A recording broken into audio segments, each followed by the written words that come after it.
Hi, I'm Scoot, and welcome to Scoot on the Air Facebook.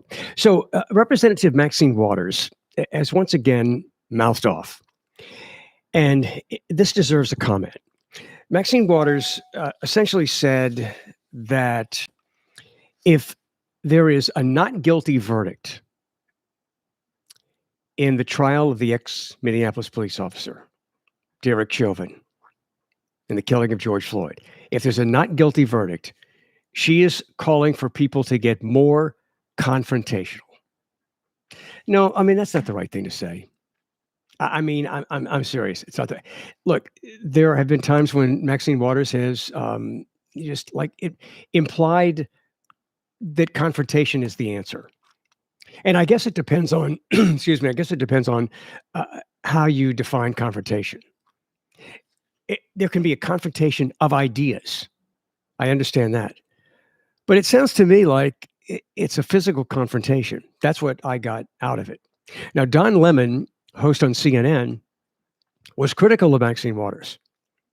And he said that what she said does not help. And what our leaders say and the words that they use does matter.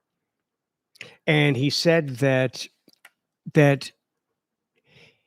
he can't be certain that she means physical confrontation, but that basically she shouldn't have said what she said. It doesn't help when somebody in a leadership position is calling on people to get confrontational, because she may mean it one way, but I'm sorry, the people who she's talking to, the people who will listen to her, will take that as physical confrontation. And that's not the answer. Again, we don't know how this trial is going to turn out. And I will remind you again that sometimes there are trials and we are so sure in the court of public opinion, we are so sure how the verdict is going to turn out, and it ends up being different.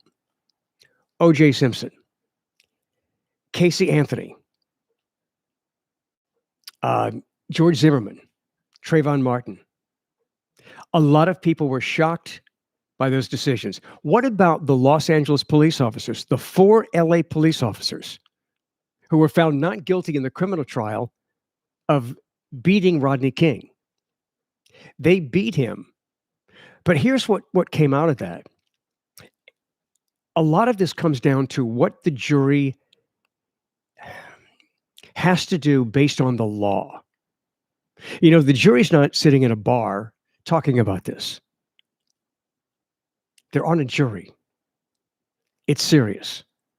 And they have to apply the law and not let emotion take over. And I'm sure there are a lot of times when a juror would love to find somebody guilty, but based on the specifics of the law and the instructions from the judge, they can't do it in that case. It doesn't change their opinion about what happened, but it does change their job. I mean, it doesn't change their job because they can't just say somebody's guilty. They have to apply the law. And I think that the classic example is what happened with those 4 LA police officers in the beating of Rodney King. First of all, Rodney King resisted arrest. He continued to resist arrest.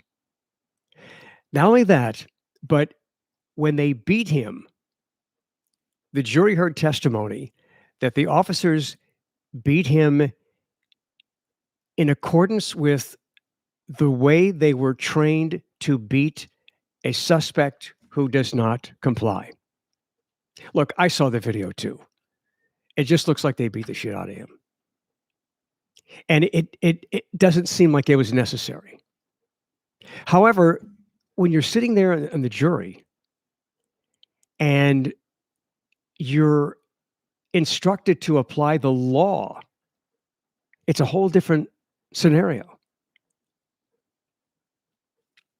And as much as I disagreed with the verdict, because I thought they should have been found guilty, they were found guilty in the civil trial, but they were not found guilty of criminal charges. As much as I thought they were guilty and the beating was excessive, the jury applied the law to what they heard in court and found all 4 not guilty of a of abuse of Rodney King. So who knows what's going to happen in this case? The defense is trying to lay seeds of doubt in the minds of jurors on behalf of ex-Minneapolis police officer Derek Chauvin. But the prosecution did a hell of a job in closing arguments today and up to this point with experts explaining that Officer Chauvin did not need to do what he did. And that the claim of he needed to do it because George Floyd was resisting arrest doesn't seem to make a lot of sense. It seems to me that there was an attempt to punish George Floyd for resisting arrest. But at the time that he was killed, at the time that he died, he wasn't resisting arrest. So if it was a form of punishment, I mean, that's not something police officers can do. It's not the job of police officers to punish people for wrongdoing. And look, being a police officer is a tough job. It's not easy. And that's why we have so much respect for police officers. And that's why it's so important to single out and call out the ones who don't do it right. We don't know how this is going to turn out. We don't know. I'm assuming the verdict's going to be guilty. Now, how long will Derek, if it's guilty, how long will Derek Chauvin be sentenced to prison? This is going to be a flashpoint that's going to give some people the opportunity, the excuse to have confrontations, physical confrontations. We don't need anybody to burn anything. Even if the verdict comes out totally different from the way you think it should, there's no excuse for burning stuff. And I believe that there are people who are looking for an excuse to be violent. And that's sad to me. Because you can't have mob rule dictate courtroom verdicts. I mean, that's just too barbaric. I mean, essentially, you're turning over the decision in a courtroom to a mob mentality, and that can't happen. So let's hope it's fair. Let's hope that everybody takes the verdict, regardless of what it is, in stride. And you can disagree with it, and you can protest, but there's no excuse for violence. And Maxine Waters was wrong. She was also wrong when she said a couple of years ago when she said that you should look for opportunities to confront members of the Trump administration if you see them out at a restaurant. You should verbally attack them in those situations. I totally disagree with that. I mean, we live in America, and somebody should be free. I mean, we're all held accountable for the jobs that we do, but somebody should be free to be able to go out and enjoy a meal without being confronted. Now, if you see the person on the street, maybe going in the restaurant, maybe coming out of the restaurant, maybe that's an opportunity to say something. But I'm just, I think we should give people, everybody who does something controversial, I think we should give them the opportunity to go out and eat without confronting them in that situation. So I think Maxine Waters was wrong in that situation as well. Also, just kind of on a funny note, actually, it's not funny because it's really serious, but Madonna has an opinion about gun control. First of all, she went to Instagram this weekend, and Madonna said, "Wake up, America," and she's talking about the need for gun control. Madonna said that gun control is like a life-saving vaccine. She related it to the COVID-19 vaccine. And she said that we need to mandate gun control. She said on Instagram, "Have you heard about this new vaccination for America? It's going to keep us all alive. It's going to keep us all safe. It's called gun control." Okay? It's called gun safety.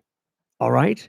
New vaccination, it should be mandatory for all citizens. A little crazy. I don't know that you can compare gun control to a vaccination. And also, look at the crazy teen that went to that FedEx facility in Indianapolis and opened fire. What, killed 8 people? He himself ends up dead. This guy should not have been able to buy a gun, and he bought 2 guns prior to his shooting rampage. His parents, his family, there were warnings about his state of mind. And so the warning was out there. And this is a good argument for, let's make the laws we have work before we worry about new gun control laws. And so he should not have been able to buy a gun. But the problem is that you've got agencies that don't talk to each other. They're not connecting the dots. And if these agencies would talk to each other, if there was a way to just bring all of this together, which again, I know making things simple and bringing things together for a bureaucracy is a challenge. But that's one of the problems. And this really is part of the whole background check issue. And if there's a way to stiffen background checks, do it. But as I said on the show today, and I got this idea from Stephen Colbert, let's not only talk about background checks, let's talk about present day checks. What's that person up to right now? Not just what they did in the past. What are they up to right now?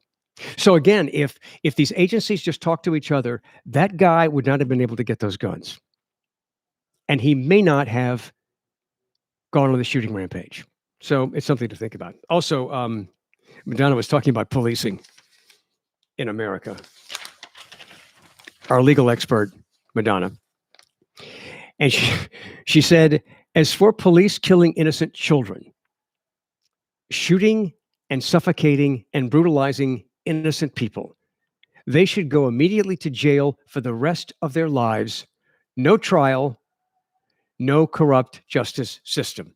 I'm sorry, Madonna. Love most of your music. Love dancing to it. But you have to have trials. If we start making exceptions in certain situations because we're so frustrated that we just eliminate the idea of a trial, then we have destroyed our judicial system. And our system of justice is flawed, and it's far from perfect. But one of the foundations of this country is innocent until proven guilty. And part of that foundation is built on a trial. So the idea of just sending a police officer to jail for the rest of his life with no trial is, of course, insane. I'm Scoot. Thank you for being with me here on Scoot on the Air YouTube.